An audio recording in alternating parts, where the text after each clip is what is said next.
நண்பர்கள், தோழர்கள், நலம் விரும்பிகள் மற்றும் உலகெங்கும் உள்ள தமிழ் உள்ளங்களுக்கு உங்களுடைய வெல்னஸ் குருஜியுடைய அன்பான வணக்கங்கள்.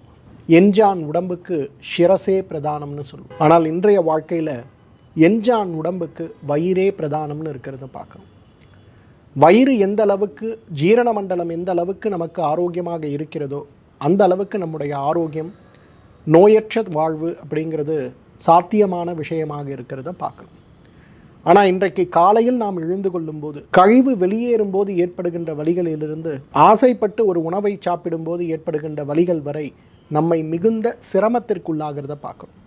அந்த வகையில் இன்றைக்கு ஒரு அருமருந்து செரிமான மண்டலத்தில் ஏற்படுகின்ற 18 வகையான வலி சார்ந்த சூளை நோய்களை குணப்படுத்தி ஆரோக்கிய வாழ்க்கையை நமக்கு தரக்கூடிய பூவரசன் மரப்பட்டை கஷாயத்தை பற்றி தான் இன்றைக்கு உங்களோடு நான் பகிர்ந்து கொள்ளப் போகிறேன். பூவரசன் மரப்பட்டை கஷாயம் செய்ய தேவையான பொருட்கள்: சிவனார் வேம்பு, சங்கம் வேர், அமுக்குரா கிழங்கு, பூவரசன் பட்டை, திரிகடுகு, காட்டு ஜீரகம், பரங்கிப்பட்டை.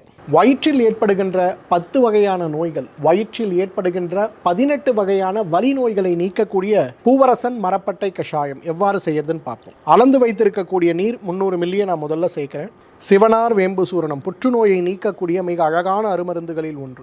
சங்கன் வேர் சூரணம் தோல் நோய்களுக்கு மிகச்சிறந்த மருந்து. அமுக்குரா கிழங்கு உடலில் இருக்கக்கூடிய வாதத்தை குறைக்கக்கூடிய மருந்து. பூவரசன் மரப்பட்டை உடலில் இருக்கக்கூடிய பித்த, வாத, கப 3 தோஷங்களையும் நீக்கக்கூடியது. திரிகடுகு கப பித்தத்தை நீக்கக்கூடியது.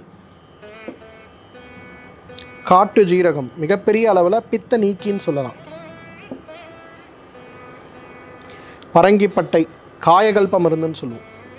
ஒரு நல்ல விஷயம், இந்த 7 மூலிகைகளில் நம்ம பார்த்தோம்னா இந்த 7 மூலிகைகளுமே காயகல்பமாக செயல்படுகின்ற ஒரு அழகான அதிசயத்தை நம்ம பார்க்க முடியும். காட்டு ஜீரகம் மிகச்சிறந்த காயகல்ப மருந்து. ஜீரகம் போலவே இருக்கும், பார்ப்பதற்கு கருமை நிறமாக பெரியதாக இருக்கும்.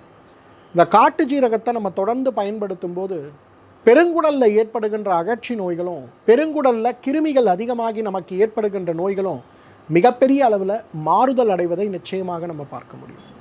பெருங்குடல் சார்ந்த புற்றுநோயை தடுக்கக்கூடிய சில மூலிகைகளில் இந்த பரங்கிப்பட்டையும், சிவனார் வேம்பும், காட்டு ஜீரகமும் ஒன்றாக இருக்கிறத நம்ம பார்க்கணும்.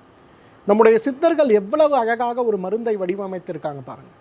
18 வகையான சூளை நோய்களில் வாதம் சார்ந்தது, பித்தம் சார்ந்தது, கபம் சார்ந்தது நிறைய வகைகள் இருந்தாலும் கூட அந்த 3 தோஷங்களால் ஆகக்கூடிய, அதே போல 7 தாதுக்களால் ஆகக்கூடிய, அதே போல 108 வர்மங்களால் ஆகக்கூடிய, 5 அவயங்களாலும் 7 சக்கரங்களாலும் பாதிக்கப்பட்டிருக்கக்கூடிய மோசமான வயிறு சார்ந்த உபாதையாக இருந்தாலும் கூட இந்த 7 வகையான காயகல்ப மருந்தை ஒன்றாக சேர்த்து நாம் எடுக்கும்போது அந்த நோய்த்தன்மை குறைந்து போய்விடுவதை பார்க்க முடியும்.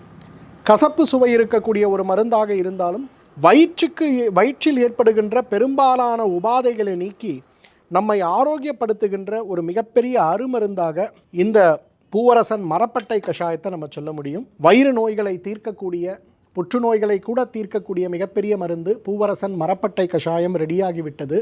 இதோடைய மருத்துவ குணங்கள் என்னங்கிறத விவரமாக இப்போ நம்ம பார்ப்போம். வயிற்றில் ஏற்படுகின்ற வலிகளை 18 வகையாக ஆயுர்வேத மருத்துவம் சொல்கிறத பார்க்குறோம். சாதாரணமாக வயிற்றில் ஏற்படுகின்ற வாயு சார்ந்த சிரமங்களிலிருந்து குடலிறக்கம், மூலம் வரை ஏற்படுகின்ற எல்லா வகையான வலிகளுமே இன்றைக்கு தினசரி நம்மை கடுமையாக சிரமப்படுத்துவதை பார்க்கிறோம். வலிகள் எந்த வகையாக இருந்தாலுமே அந்த வலிகளை குறைத்து உடலில் காயத்தையும் வலிகளையும் ஏற்படுத்தக்கூடிய சிரமங்களை மாற்றி வயிற்றில் ஏற்படுகின்ற, செரிமான மண்டலத்தில் ஏற்படுகின்ற சிரமங்களை மாற்றக்கூடிய அழகான ஒரு அருமருந்து தான் இந்த கஷாயம்னு சொல்லலாம்.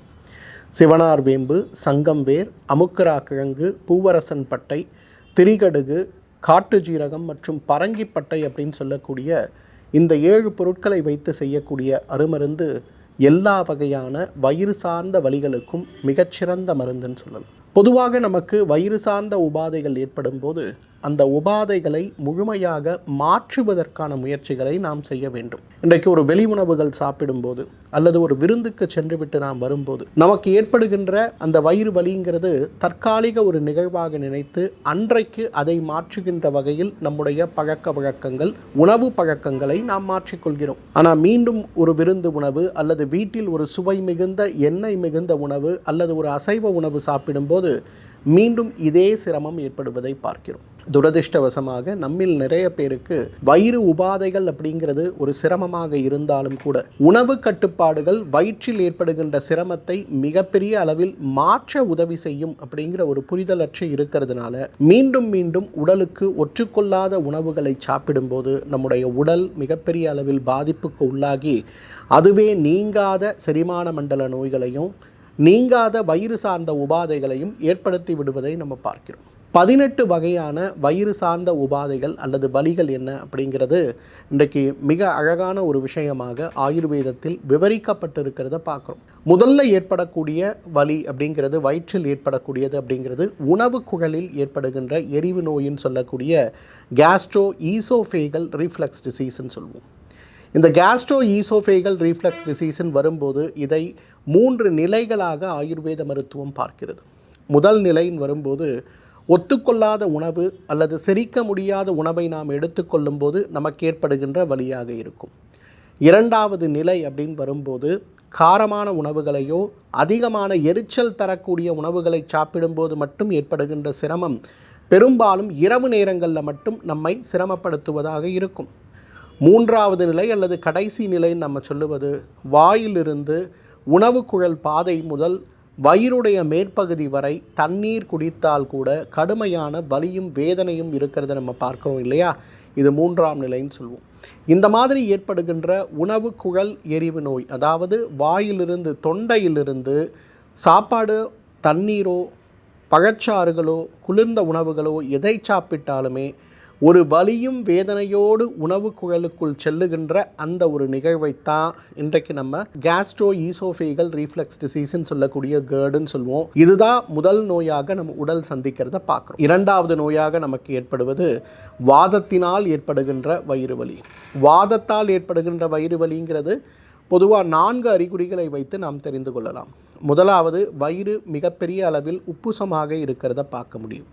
இரண்டாவது, ஒரு 4 வார்த்தை பேச ஆரம்பித்தாலே ஏப்பம் வயிற்றிலிருந்து வந்து கொண்டே இருக்கிறத பார்க்க முடியும். அல்லது காலை முதல் இரவு வரை நாம் நினைவிழந்து தூங்குகின்ற வரை நமக்கு ஏப்பம் வந்து கொண்டே இருக்கிறத பார்க்க முடியும். மூன்றாவது, பசி சில நேரங்களில் கூடுதலாகவும் பசி சில நேரங்களில் பசியற்று வயிற்றில் ஏதோ ஒரு பாறாங்கல்லை தூக்கி வைத்தது போலவும் இருப்பது மூன்றாம் நிலை. நான்காம் நிலை அப்படிங்கிறது தான் இன்றைக்கு பெரும்பாலும் நமக்கு மிக அதிகமான கவலையை உறச் செய்யக்கூடிய ஒன்று.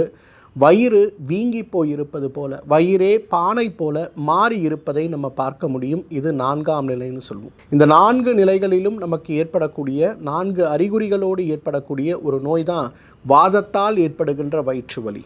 அதே போல் இன்றைக்கு பெருங்குடலில் ஏற்படுகின்ற புண்களால் ஏற்படுகின்ற வயிறு வலிகள் ஒரு வகையாகவும், சிறுகுடலும் பெருகுடலும் சேருகின்ற இடத்தில் இருக்கக்கூடிய அந்த இடத்தில் இருக்கக்கூடிய வால்வுகளுடைய பழுது அப்படிங்கிறது குடல் ஏற்றம்னு நம்ம சொல்லக்கூடிய நோயால் ஏற்படுகின்ற வயிறு வலி ஒரு வகையாகவும், சிறுநீரகத்தில் ஏற்படுகின்ற சிரமங்களால் ஏற்படுகின்ற வயிறு வலி ஒரு வகையாகவும், இன்றைக்கு விதைப்பை அல்லது குடல் இறக்கத்தால் ஏற்படுகின்ற ஒரு வகையான வயிறு வலியையும், இன்றைக்கு பெருங்குடலில் இருக்கக்கூடிய புண்கள், அந்த புண்களால் ஏற்படுகின்ற ஒரு வகையான வயிறு வலியையும், இன்றைக்கு பெருங்குடலில் இருக்கக்கூடிய தேவையற்ற கிருமிகளுடைய வளர்ச்சியால் ஏற்படுவது ஒரு வகை வலியாகவும், இன்றைக்கு மூலம் சார்ந்த வகை, அதே போல் பௌத்திரம் சார்ந்தது அப்படின்னு சொல்லி 18 வகையான சூளை நோய்களை பற்றி இன்றைக்கு இயற்கை மருத்துவம் விவரமாக விவரித்திருக்கிறத நம்ம பார்க்கணும். நம்மில் நிறைய பேர் நினைக்கிறோம் குடல் நோய்களை பற்றியும் அதே போல் குடலில் ஏற்படுகின்ற வலிகளை பற்றியும் நவீன மருத்துவத்திற்கு வந்த பிறகு தான் நம்மால் புரிந்து கொள்ள முடிகிறதுன்னு நினைக்கிறோம். மிகப்பெரிய தவறு. இன்றைக்கு நவீன மருத்துவம் சொல்லுகின்ற வலிகளை விட மிக அதிகமாக உடலில் ஏற்படுகின்ற 18 வகையான வயிறு சார்ந்த வலிகளை பற்றியும், ஒவ்வொரு வலிகளும் நமக்கு ஏற்படும் போது ஒரு ஸ்கேன் அல்லது ஒரு இரத்த பரிசோதனையற்று ஒரு ஆரம்ப நிலையில் ஒரு ப்ரொவிஷனல் டயக்னோசிஸ்ன்னு சொல்லக்கூடிய முதலாக புரிந்து கொள்ளக்கூடிய நோய்த்தன்மை பார்த்த அறிகுறிகளையும் இன்றைக்கு உலகுக்கு விளக்கி சொன்ன முதல் மருத்துவ முறை இயற்கை மருத்துவ முறை தாங்கிற ஒரு புரிதல் நமக்கு தேவை. இந்த மாதிரி ஏற்படுகின்ற வலிகளை நீக்கி குடலில் ஏற்படுகின்ற வாய் முதல் ஆசன வாய் வரை செரிமான மண்டலத்தில் ஏற்படுகின்ற எல்லா விதமான சிரமங்களையும் மாற்றமடைய செய்து உடலை பலப்படுத்த வேண்டும் அப்படின்னு வரும்போது அந்த இடத்துல வெறும் இந்த உறுப்புகளை பலப்படுத்துவதற்கு மட்டும் ஒரு மருந்துகளாக இல்லாமல் நம்முடைய உடலில் இருக்கக்கூடிய சிறு சிறு உறுப்புகளுடைய செயல்பாடுகளையும் சீராக்குவதற்கான வழிமுறையை நமக்கு சொல்லிக் கொடுக்கின்ற மருத்துவ முறையில் இன்றைக்கு இந்த ஒரு கஷாயம் மிகப்பெரிய அளவில் 18 வகையான சூளை நோயும் தீர்க்கக்கூடிய ஒரு கஷாயமாக இயற்கை நமக்கு பரிசாக வழங்கி இருக்கிறத பார்க்குறோம். மீண்டும் மற்றும் ஒரு ஆரோக்கிய குறிப்போடு உங்களை சந்திக்கிறேன். அதுவரை உங்களிடமிருந்து விடைபெறுவது உங்களுடைய வெல்னஸ் குருஜி. நன்றி, வணக்கம்.